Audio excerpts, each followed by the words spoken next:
It's v.h.s.x. What do you mean? All right, everybody, welcome back to a brand new video. Today we're going to be doing a reaction discussion video that was submitted by one of you guys on the Discord server. So if you want to go ahead and submit your own videos to be discussed, whatever topic or video discussion, feel free to submit it within the Discord community link in the description. Accept the rules with the knife emoji at the bottom. Shout out to Aureus for this submission. This video is from Scott Junn, titled "We Need to Talk About Disconnecting." Original video is linked in the description. Watch the rest on your own, of course. We're going to be talking about specific talking points, and apparently it's going to be about disconnecting. So I'm very curious to hear what Scott has to say, considering Scott's opinions on things tends to flip-flop around and vary depending on the hour of the day. So let's go ahead and dive in. Let's see what we have to say. He's the most overpowered kill in the entire game, blah, blah, blah. You know, I expected that, you know, a subset of comments like that, because of course they're just always there no matter what the killer is. I did not expect there to be so many people that were not only accepting of disconnecting about this, but actively encouraging the idea of just simply not playing the game when something suddenly becomes not fun for you. Okay, that's interesting. I understand where we're kind of coming from in that standpoint. However, if I'm not mistaken, at least from what I've heard, you know, I probably should get that verification somehow. But from what I've heard, Scott was actually somebody who was advocating for disconnecting against the Crossu back before her eventual nerf. So correct me if I'm wrong. If that is the case, that is what I've heard from somebody else who had said they had seen that happen. But if that is the case, it doesn't really look too good in this situation. I mean, I would have to say. I mean, I personally disagree with disconnecting against really any killer yet you don't like, because at the end of the day, you know, maybe it's something that you can probably overcome or maybe learn from. You know what I mean? A lot of characters in this game like vary in different ways, and I think they make the game very interesting, especially when within chase. And even speaking for myself, when I've gone against, whether it be the new Vecna or whether it be other killers that are deemed pretty strong or whatever have you, at the end of the day, the better that I got it to, you know, through looping and getting and facing those characters, the better that the match sort of became for me, because obviously that is a skill expression and that is more fun to be able to maneuver that. So at the end of the day, people that are disconnecting against something like Vecna, for example, I think might need to go back in the lab. You know, maybe get a friend who does play Vecna, or find somebody who is willing to hop in with a custom. Maybe you can help practice, or even just go into the trenches, go into those matches and continue to try to practice. Because speaking for myself, that's what I've been doing with my own characters. When I started with Billy, I never did any customs. I haven't done any customs since I started playing the character. And it's been very enjoyable and very fun, and I can see my progress improving. I can see myself improving, my skill getting better with the character, because I decided to go against the grain, do the uncomfortable thing, and actually try to improve with my character instead of just complaining on a social media platform.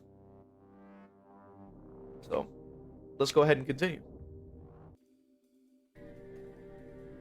That is alarming to me. I think that type of mindset, to use a harsh word, I legitimately believe it's a cancerous mindset to have, because it kind of mimics that in the sense that it might not be noticed at first, but it spreads subtly through everything, and by the time you realize it's happening, it's too late and the damage has been done. Like, legitimately, I think this is such an incredibly harmful mindset to have. And here's the thing, it's not even done maliciously. Like, I'm not even saying a lot of these people that have been commenting are like mean or like mean-spirited or anything like that. A lot of the comments that people wrote were kind of like coming from a place of benevolence.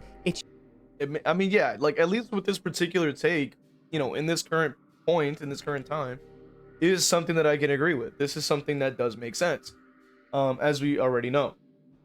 Because keeping in mind that, you know, I already had stated earlier, like the disconnecting issue already has been consistent even in the past, when we're discussing the mere fact that even way back then, the disconnecting was an issue. Like, not even like 6 months or so ago, like the disconnecting issue was already a thing. Then we're going to take into account the fact that, oh, guess what? Even more than that is, oh, guess what? Now the disconnecting issue is even back and it's stronger than ever because, oh, we're going against killers we don't like. And it's like, at the end of the day, like, why are we not trying to create a culture where we want to learn things first? Like, you know what I mean? Like, I just think that should be a part of the culture of the game. I think that even with Behavior's recent video that they dropped, which was explaining, hey, here's some tips on how to face the verse. Why don't we have more of that? Like, because honestly, recontextualizing the sort of culture within the DBD community and making it more about education, supporting others, trying to actually allow people to improve. And that's what you see even from my own content. That's why I'm trying to create guides for people, especially that are trying to learn killers and things like that, because we should be trying to teach other people that are coming into the game how to play the game, you know, trying to encourage people to continue trying, to keep going, because, you know, a lot of characters are not easy. Like even me learning Billy recently has been difficult,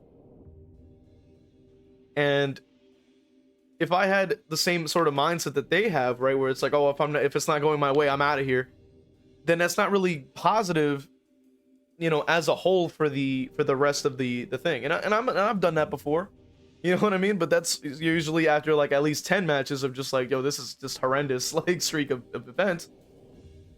But even myself included, I do need to work on that as well. I mean, it's mainly on when I've been learning Billy, but that's, you know, or any other killer that I've been trying to play, you know, that's also a part of it too. But let's go ahead and see what else is there to say. I do also see points like this be thrown around. The comment says it's a video game. The point of it is to have fun. If you are playing against something you don't find fun, you're absolutely entitled to leave. It's your client. Now, the thing is, though, is that I disagree with this concept because of the fact that, and I think Scott in this particular instance, in this particular video, at this particular time, he does agree with this take. And so with that being said, I do also agree with the take in this instance here, because of the fact that despite the fact that it's your client, it's your DC, you do whatever the hell you want with it in a sense. The problem really is, and I'm going to touch on the rest of the comment in a moment, but the fact of the matter is you're not just affecting yourself, you're affecting 4 other people that are also trying to play the match. So your 3 teammates that lose a whole teammate and get a bot is really going to pretty much higher chances of losing the game because of it, because the bot is not exactly the most intelligent thing in the world. I mean, can it loop quite well? Yeah, of course. Like in some instances it can, and it can probably heal and do the gen and stuff like that. But at the end of the day, it's still a bot. So I mean, it might start like triple vaulting a window and then go down, and you're like, well, that there goes the bot. Like, you know what I mean? You can't tell the bot to do anything. You can't like team up with the bot to do stuff.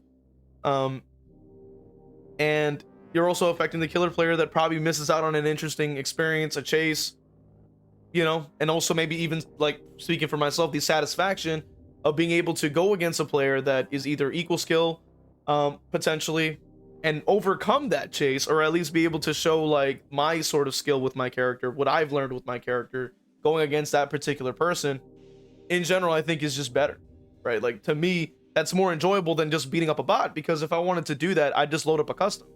If I wanted to face bots, I'd go to the custom. But I go to I go to click on the online because it's like I want to go against other players and test my ability, test my skill. So if people are just like out of the lobby at that point, I mean, it is like sometimes it can be pretty funny. You're like, oh man, like, you know, dude just like DC'd instantly from just taking a single M1. It's kind of funny, but at the end of the day, it's like, you know, it's still it's still not as satisfying as like just playing the full game out with everybody, trying to go and sort of test your abilities with your character, especially if you're learning the character. That chase could easily be something to learn from, and now it's being sort of removed from your experience. And then right here, they continue by saying there's a difference between a survivor DCing and a killer DCing. They say a survivor has more reasons to DC because when you're on the hook, you're literally just not playing the game. It doesn't take a lot of thought to understand that not playing the game is not very engaging or fun. So right there and then, this is what I'm pointing out. A lot of people tend to hold a very strong bias. They don't like to actually vote, like, you know, look at other perspectives. notice that in this perspective here, it's the survivor has more reasons. Oh, it doesn't matter if the killer DCs because the survivor should be DCing. It's like, that's not really entirely fair or true, right? The fact of the matter is that your DCing is going to affect everyone else in some kind of way, whether you want to acknowledge it or not. You're still affecting the rest of the lobby. You're still affecting the rest of the team. And just because you're on a hook doesn't mean anything. Like, that's just a part of the experience. Like, you know, both sides have moments where they just can't even play the game. Like, it happens a lot. Like, whether it be on killer, like you can't really get a hit in because of whatever, like pallet spawns and map spawn or whatever it may be. There are just instances where you can't even use your power. Say like Billy on Larry's, you're like, I can't even go for a curve because there's so much stuff that I can collide with. That happens on both sides. Survivor, same thing. There's instances where you can't even use your perks or can't even, like, you know, use your item or something. It happens to both sides. Like, it's not like you're magically not playing the game when you're on the hook either. Even though it may feel that way, keep in mind it may feel that way, you're still actually playing the game, because keep in mind that you can still look around when you're on the hook. Like, I guess people just kind of like alt tab when they like get on hook, but it's like you can help your team by being on the hook and being able to see the whole map pretty much. You can see if where the killer's going. You can give a call out if you're in a Swift, which is quite strong. Despite the fact that I dislike the idea that Swift can do that, it is still a thing you can do. You're able to look around the map. You're able to see where your teammates are. You're able to then make a plan ahead of time and go, okay, well, if that person's in chase and that person's on the gen, maybe I can get healed or run toward the person on the gen, get healed there, and then finish the gen with them. Like, there's different things you can do with decision making, but they just refuse to acknowledge that. That's very disingenuous. There was another comment that was written here that says, which I'm gonna see if we can look at it here. Okay, there we go. So it says, if you hated Batum and wanted to DC, then go for it. I wouldn't mind that and actually encourage it. I wouldn't see that if you was being entitled to ruining my match as a survivor. If you're not having fun, then get out of there. It's better for everyone. Now the thing is, right, like, once again, like, I still stay with the idea that, like, despite the fact that the map is bad, and the map is quite bad, the fact of the matter is that despite that, it still affects everybody. But now, from the perspective of, like, the map is just dookie and there's just nothing you could do about it as a killer player, which happens a lot. There's a lot of maps that really are very bad for a lot of killers, and you just get bad RNG, well, GG's. Like, there's just nothing you can do about it. Now, and at least when it comes down to this instance, I would say that you're still affecting those players as well. Like, they probably could potentially have had an interesting chase, or maybe have learned something from your playing the killer, whatever killer that may be. So that also still isn't great. However, when you're adding in bad map design, I almost lean a little bit more towards the fact that you can DC, but it's still not like the greatest decision, I would say. Like, I would say maybe you can, like, depending on the killer, of course, maybe you can make it work, right? You can probably maybe make a win out of that. You know what I mean? Like, I'd still think that it's worth playing it out, especially because, you know, there is also a cheater epidemic as well, as we already know. So arguably, I might say to save it for those. Like, you know, especially because the penalties are very heavy nowadays. Like I think you have to play like 20 matches or something to completion in order for you to get, like, you know, the DC penalty reduced or something. So if I'm not mistaken, so if that's the case, I would save your DCs for, like, cheaters, like, really, like, egregious, like, times like that. You're like, yo, I gotta get out of here. Like, that would make complete sense. But, like, if it's a bad map, like, what happens if you get, like, a string of bad maps? You're just gonna, like, DC like 3 times in a row and then have like a full, like, hour, like, penalty or something? Like, that's still kind of crazy. Like, I don't think that it really benefits anybody at that point. But that's just me. All right, let's go ahead and read off our members from Patreon: Pro King 101, YouTube members: Cargan Falcon, Evil Blade, Cap Courteous, WTF You're Not JLo, Evil Peach, Cozy Bozy, Theo Endire, Dole Whip, Noxus, Zero Mocker, Jack, Christian, and Crow Vader. And for the Twitch, we have Final Girl Bunny, Leona Art, Zazabu, Evil Blade, Danica, Pro Vader, Cake is a Road, Zeneron, Ginsburg, Mr. Morik, Kevin, Zero Mocker, a Shy Boo, and Gryffindor. Appreciate you guys supporting. Really means a lot. If you want to become a member, you can go ahead and join through Patreon or YouTube members, or even sub on Twitch. See you guys in the next one.